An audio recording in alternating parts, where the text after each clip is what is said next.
সাধারণ গোসল করার পর নামাজ পড়ার জন্য আবার উযু করার প্রয়োজন আছে কিনা?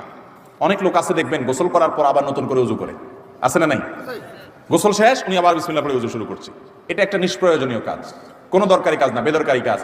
আপনি যদি সুন্নাহ সম্মত গোসল করেন তাহলে গোসলের সাথে বাই ডিফল্ট উযু অটোমেটিক হয়ে যায়, আলাদা করে উযু করার আর দরকার। সুন্নাহ সম্মত গোসল কোনটা? আপনি গোসলের জন্য যখন ওয়াশরুমে ঢুকলেন, প্রথম কাজ হবে শরীরে বা কাপড়ে কোনো জায়গায় নাপাক থাকলে সেই নাপাকটাকে ডলে আগে ধুয়ে ফেলেন। ভালো করে ডলে পরিষ্কার করে ফেলছেন, আলহামদুলিল্লাহ, প্রথম কাজ শেষ।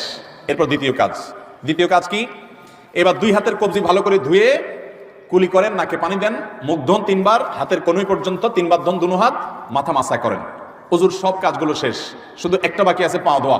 পা ধোয়াটা থাকুক বাকি। এবার আপনি মাথায়, কাঁধে, শরীরে পানি ঢেলে গোসল করেন। ওয়াশরুম থেকে বের হওয়ার সময় 2 পা একেবারে ইয়া পর্যন্ত, টাকনু পর্যন্ত ধুয়ে এরপর আপনি বের হয়ে চলে যান।